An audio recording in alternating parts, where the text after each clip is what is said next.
No meio do calor de um meio-dia, uma mulher caminhava sozinha. Não estava carregando consigo apenas o cântaro onde ela carregava água, mas carregava rejeições, marcas, traumas e sede por algo a mais. O que ela não sabia é que seria a última vez que ela buscaria água daquela forma. No encontro com Jesus, suas feridas vieram todas à tona, mas também veio uma revelação. Existe uma fonte que nunca seca, e ela estava diante dessa fonte. Oi, meu nome é Amanda Silveira, aqui nesse canal eu falo sobre Jesus, sobre a Bíblia, sobre aplicações práticas para o dia a dia. O nosso vídeo de hoje é sobre a passagem de João 4 e é sobre a mulher samaritana. Provavelmente você já ouviu falar dessa história. É uma passagem que está representada apenas no Evangelho de João. Os evangelhos sinóticos, né, Mateus, Marcos e Lucas, não descrevem essa passagem. E ela é uma passagem muito utilizada, inclusive até tem uma música famosa que é a Tu És Mais Água Purificadoras, né? Eu acredito que todo mundo conhece, que traz uma referência também a essa música. Então, o que eu vou fazer, gente? Hoje vai ser um vídeo um pouco mais estudo, no sentido de eu vou ler partes e explicar, ler partes e explicar, porque a passagem ela é bem grande. Então, vamos começar lendo. Abre aí a sua Bíblia em João 4, do versículo 1 até o 6. E eu vou colocar aqui na tela para vocês. Então, não se preocupem. Quando, pois, o Senhor soube que os fariseus ouviram dizer que ele, Jesus, fazia e batizava mais discípulos que João, embora Jesus mesmo não batizasse mais os seus discípulos, saiu da Judéia, foi outra vez para a Galileia, e era-lhe necessário passar por Samaria. Chegou, pois, a Sicar, cidade de Samaria, junto à propriedade que Jacó dera a seu filho José. Havia ali o poço de Jacó. Cansado da viagem, Jesus sentou-se junto ao poço e era cerca da hora sexta. Existe aqui um pano de fundo nessa história. Existe uma rivalidade entre judeus e samaritanos. Existe também algo que não era comum naqueles dias, como um homem falar com uma mulher, principalmente se essa mulher fosse estrangeira. Isso causava uma reputação social má, de acordo com os princípios judaicos da época. Os samaritanos, gente, eles são povos de origem mista. Misturava então judeus com povos estrangeiros que foram trazidos pela Assíria. Então houve essa mescla desses povos. E aí o que acontece? Eles eram considerados hereges pelos próprios judeus porque eles tinham o seu próprio monte de adoração. Então eles não iam até Jerusalém, que é onde se localizava o templo, para adorar ao Senhor, e eles ficavam ali adorando no seu próprio templo, que é o Monte Gerizim. Uma outra coisa, eles aceitavam apenas o Pentateuco como lei deles, no caso, os 5 primeiros livros, que são os livros de Moisés. O restante do Antigo Testamento, os samaritanos eles não consideravam, eles não aceitavam. Então, dentro desse conflito, né, entre judeus e samaritanos, havia um outro caminho para fazer o percurso que Jesus queria fazer, que na verdade esse outro caminho ele era mais longo. Porém, por conta dessa rivalidade, desse medo de se tornar impuro, porque eles consideravam pessoas impuras, eles faziam um percurso diferente, tendo que caminhar mais, sendo que passando por Samaria o percurso seria menor. Mas Jesus precisava passar por Samaria. Isso, gente, nada mais é do que a revelação de um encontro providencial. O Senhor precisava daquele encontro. E só para te dar um spoiler, ela é a primeira pessoa a quem Jesus se revela Messias. Pois é. Depois dos discípulos, né? Os discípulos já tinham esse entendimento, mas é a primeira pessoa com que Jesus fala com sua própria boca que ele era o Messias. E agora a gente vai aqui para a parte que tem o diálogo, né? Gente, esse vídeo vai ficar um pouco com um texto bem grande, então eu preciso de bastante atenção aqui de vocês, tá? Versículo 7. Então veio uma samaritana tirar água e Jesus lhe disse: Dá-me um pouco de água, pois os seus discípulos tinham ido à cidade comprar comida. Disse-lhe então a mulher samaritana: Como tu, um judeu, pedes de beber a mim, que sou uma mulher samaritana? Pois os judeus não se davam bem com os samaritanos. Jesus lhe respondeu: Se conhecesses o dom de Deus e quem é o que te diz, dá-me um pouco de água, tu lhe pedirias e ele te daria água viva. E a mulher lhe disse: Senhor, tu não tens com que tirar água e o poço é fundo. Onde, pois, tens essa água viva? Por acaso és maior que o nosso pai Jacó, que nos deu o poço do qual ele mesmo bebeu, assim como também seus filhos e seu gado? Jesus respondeu: Quem beber desta água voltará a ter sede, mas quem beber da água que eu lhe der nunca mais terá sede. Pelo contrário, a água que eu lhe der se tornará nele uma fonte de água a jorrar a vida eterna. E a mulher lhe disse: Senhor, dá-me dessa água para que eu não tenha mais sede, nem tenha de vir aqui tirá-la. Gente, isso aqui é muito lindo. Essa passagem é muito linda. Esse diálogo entre Jesus e a mulher, sem ela se dar conta de quem estava ali na frente dela, é algo que realmente nos toca, é algo muito profundo. Então aqui Jesus inicia um diálogo de uma forma simples, só que essa forma simples com que ele inicia um diálogo aponta para algo eterno. Quando ele fala aqui no versículo 10, se conhecesses o dom de Deus e quem é o que te diz, aqui quando ele fala de conheceres o dom de Deus, esse dom, gente, ele significa um presente gratuito. Naquele momento, Jesus já estava falando, se você conhecesse a salvação. Naquele momento, Jesus já estava se revelando como a salvação, como o presente gratuito, como um presente gracioso. Isso, gente, já era um apontamento para o que iria acontecer, a graça que viria. Então, se tu conhecesses o dom de Deus, olha que revelação tão profunda quando a gente para analisar. E aí, continuando aqui no mesmo versículo 10, quando ele fala, né? Se conhecesses o dom de Deus e quem é o que te diz, dá-me um pouco de água, tu lhe pedirias, ele te daria água viva. Isso aqui a gente pode ler lá em João 7, 38 e 39, que diz assim: rios de água viva correrão do interior de quem crê em mim. Quando ele fala que ele te daria água viva, ele já está fazendo menção ao Espírito Santo. O Espírito Santo habitando em nós, ele é fonte de água viva, gente.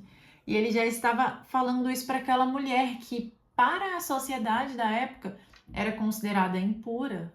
Era inadmissível um homem se encontrar com uma mulher e conversar com a mulher daquela forma. Imagina uma mulher que era considerada impura, um povo de origem mista, isso não era permitido.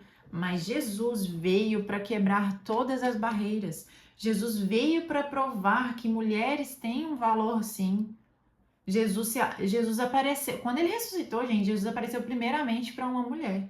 Então Jesus veio para quebrar todas essas barreiras e se revelar primeiramente como o Messias, da boca dele. Ele falou da boca dele que ele era o Messias para uma mulher que era considerada estrangeira, impura, herege e várias outras coisas. Então, neste momento, ele se revelou como um presente. Neste momento, ele revelou o Espírito Santo, que é a nossa fonte de água viva.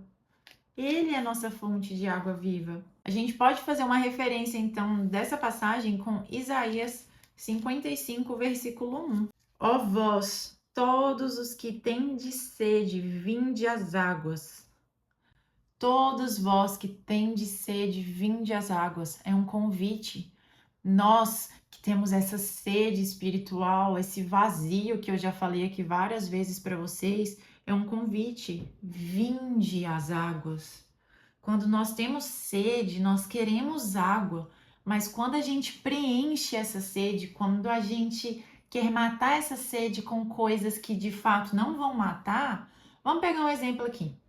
Você está com muita sede, aí você vai e bebe Coca-Cola. Posso falar isso aqui? Não sei se eu posso. Mas enfim, você bebe aquele refrigerante lá. Você bebe. Isso vai matar a sua sede? Não vai.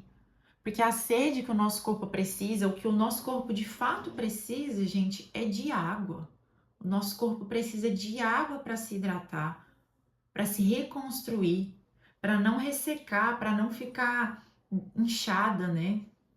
Nós precisamos de água.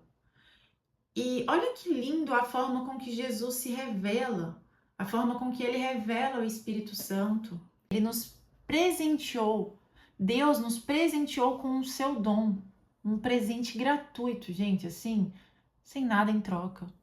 E o Espírito Santo que ele deixou aqui conosco. Uma outra referência, Jeremias 2:13. Porque o meu povo cometeu 2 delitos, eles me abandonaram a fonte de águas vivas e cavaram para si cisternas furadas que não retêm água. Eu tenho um vídeo aqui em que eu falo muito sobre essa passagem e focada na idolatria, que é muito o que acontece. Se a gente pode ter, então, esse manancial de águas, essa fonte inesgotável, para que a gente vai procurar cavar próprias cisternas, pegar água do poço, sendo que a gente tem uma fonte ali? E quando a gente continua aqui lendo, eu vou voltar aqui no versículo 13 e 14, que diz: Jesus respondeu: quem beber desta água voltará a ter sede, mas quem beber da água que eu lhe der nunca mais terá sede. Pelo contrário, a água que eu lhe der se tornará nele uma fonte de água a jorrar para a vida eterna. Jesus, ele oferece então essa água que vai jorrar em nós algo eterno. A palavra que eles utilizam aqui do grego para fonte, nesse caso aqui, fonte de água, significa uma nascente contínua, algo que não tem fim. Em contraste com o poço, que a palavra grega utilizada para poço, eu não vou pronunciar porque eu não sei pronunciar, mas ela é um reservatório. Então, o que você prefere? Um manancial, uma fonte contínua que jorra água limpa, que te purifica, que te preenche, que mata a sua sede? Mata de verdade a sua sede? Ou você prefere ir buscar água no poço, no reservatório todos os dias? É uma nascente contínua, então. E quando a gente lê lá em João 7, que eu já mostrei aqui para vocês, rios de água viva correrão do interior de quem crê em mim. Então, quem crê no Senhor, esse nosso interior vai fluir rios de água viva, é ser transbordado pela presença do Espírito Santo. E o que é transbordar, gente? Não é que o Espírito Santo vai nos enchendo aos poucos, não. Isso envolve muito santidade, que é o próximo vídeo que vai para o canal. Mas isso envolve muito santidade. Quanto mais a gente se torna santo, mais a gente se preenche do Espírito Santo e ele transborda. Quanto mais a gente faz jejum espiritual, se conecta à fonte, faz o jejum pelos motivos certos para matar a carne, tudo isso, a gente se torna mais santo, mais puro. E o Espírito Santo chega a transbordar. Sabe quando as pessoas falam: nossa, eu enxergo tanto Jesus em você, enxergo o Espírito Santo em você? É isso, é o Espírito Santo transbordando em nós. A vida que Jesus nos oferece, então, não é uma vida estagnada, é uma vida inconstante, que flui, que tem movimento. Viu ali em curva de rio, que geralmente a água é mais parada, sempre vai ter lixo, coisas ali que vai fazer com que aquilo tenha um cheiro ruim, com que a beleza daquilo se acabe. Então, o lugar onde a água fica parada não é um lugar saudável, não é um lugar de saciedade. Então, a vida que Jesus está oferecendo para essa mulher e nos oferece diariamente é esse fluxo contínuo, é fluir de fato. E o difícil é que hoje em dia as pessoas elas estão bebendo de reservatórios, de poços, de cisternas rotas, como eu li aqui em Jeremias. As pessoas estão se afundando em relacionamentos, em vícios, em status, em coisas que não vão preenchê-las. Somente a água pura, verdadeira, a fonte contínua que vai nos preencher. E aí, quando a gente continua aqui, eu vou continuar lendo agora do versículo 16 ao 26. Olha isso, gente, a revelação que ele faz para essa mulher.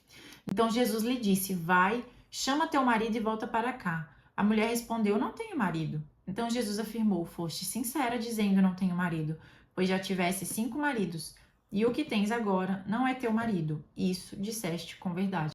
Eu vou parar aqui, não vou continuar aqui agora, eu vou só explicar essa parte. Ela sim teve 5 maridos e estava agora com um 6º homem. E olha o tanto que Jesus ele é maravilhoso na forma com que ele fala. Ele não acusou. Ele mostrou a verdade, ele revelou a verdade do passado daquela mulher, mas ele não acusou. Ele não condenou porque ele a conhece profundamente. E aqui, quando fala 5 maridos, quer dizer que ela caminhou por muitos lugares. A gente pode trazer também um entendimento como se ela tivesse traído, trazendo mais por um lado bem mais espiritual, como se ela tivesse tido vários amores, vários deuses, e ela nunca conseguiu encontrar o Deus verdadeiro. Então, é um sentido que eu vejo, Amanda, essa representação de já tiveste 5 maridos, ou seja, ela já passeou por tantos lugares, ela já se casou com vários amores e ela não encontrou o amor verdadeiro. Então, vários deuses em seu coração, a idolatria de várias formas, até que ela encontrasse o verdadeiro amor. E aqui Jesus, então, ele aponta, de fato, você disse isso e é verdade. Então ele aponta esse quesito. Você teve vários, mas agora eu estou aqui. É isso um entendimento que eu, Amanda, tenho.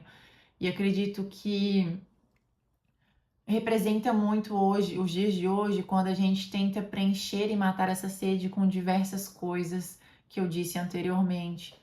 E Jesus, ele vem para mostrar que essa verdade, ela não existe. Essa verdade de ter vários maridos, vários amores, ela não existe, porque há apenas um único e verdadeiro Deus.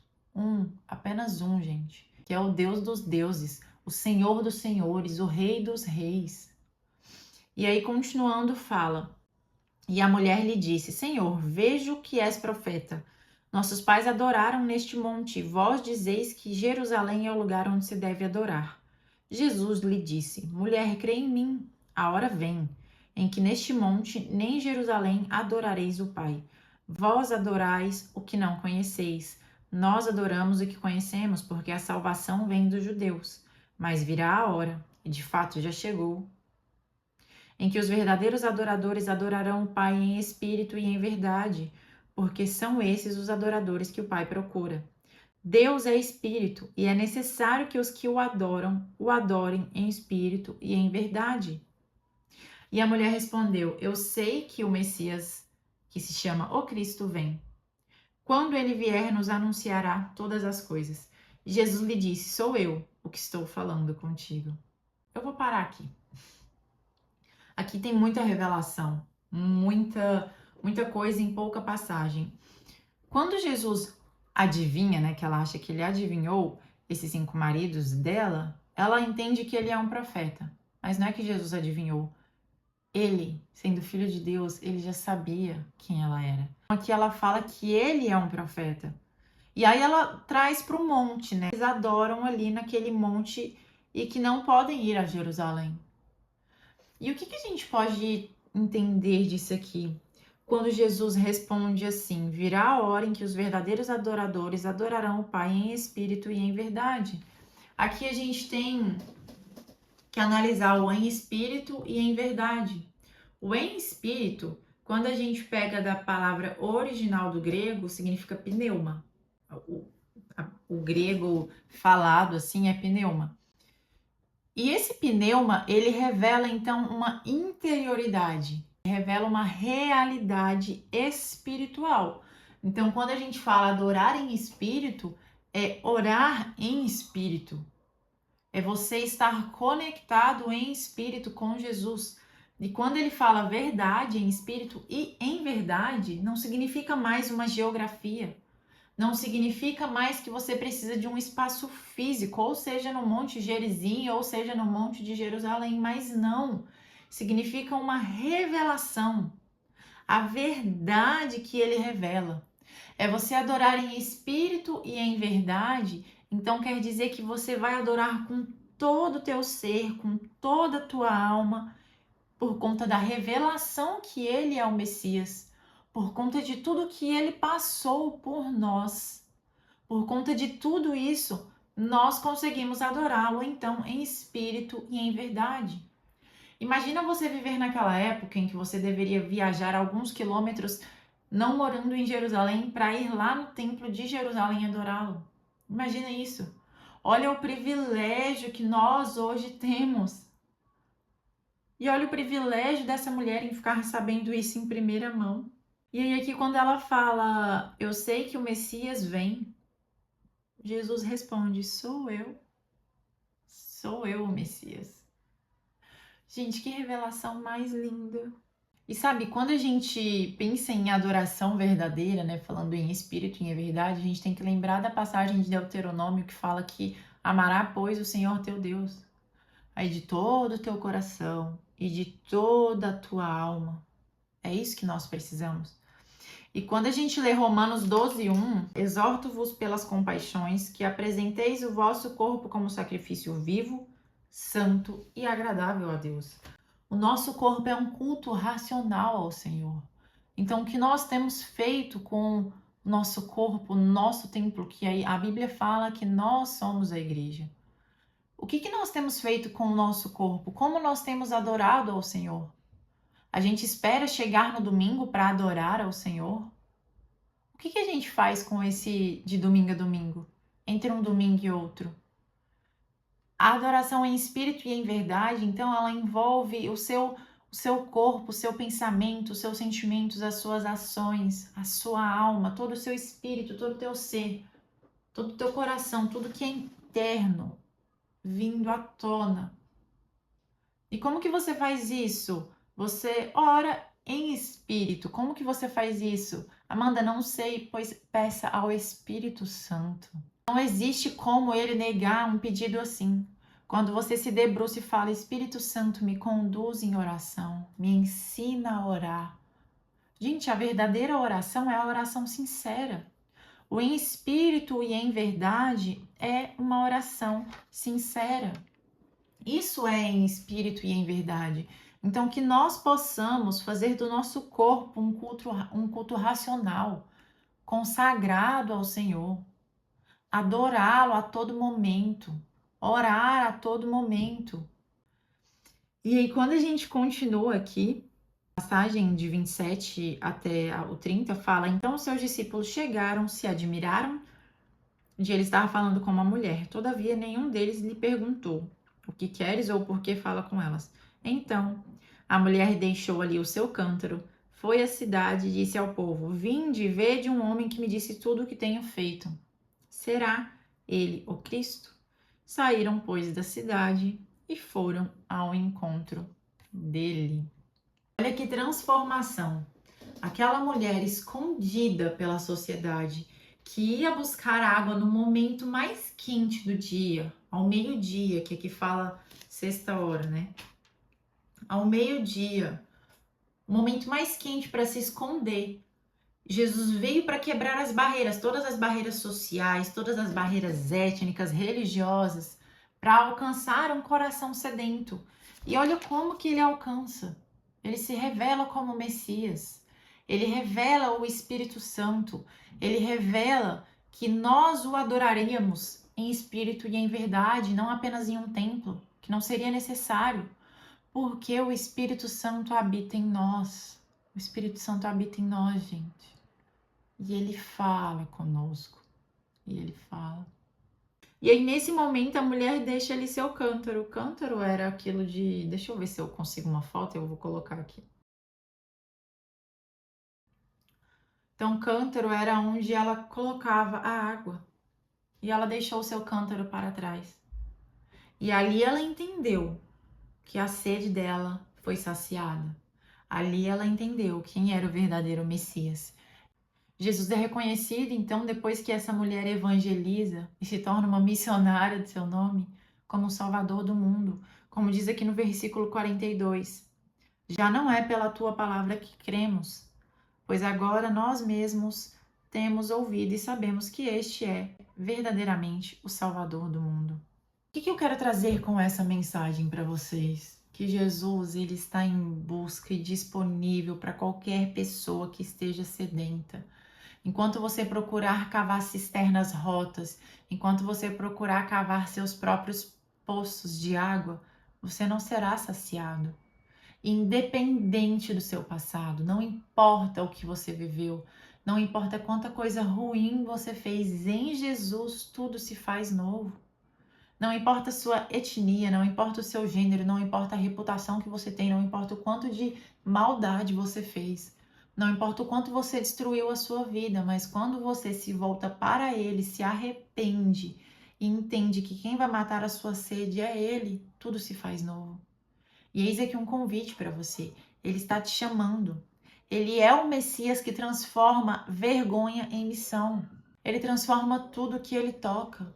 Então, quando você de fato entrega-se para Ele, Ele é capaz de transformar e de fazer com que rios de água flua dentro de você, água viva. E é isso que nós precisamos, dessa água viva fluindo dentro de nós.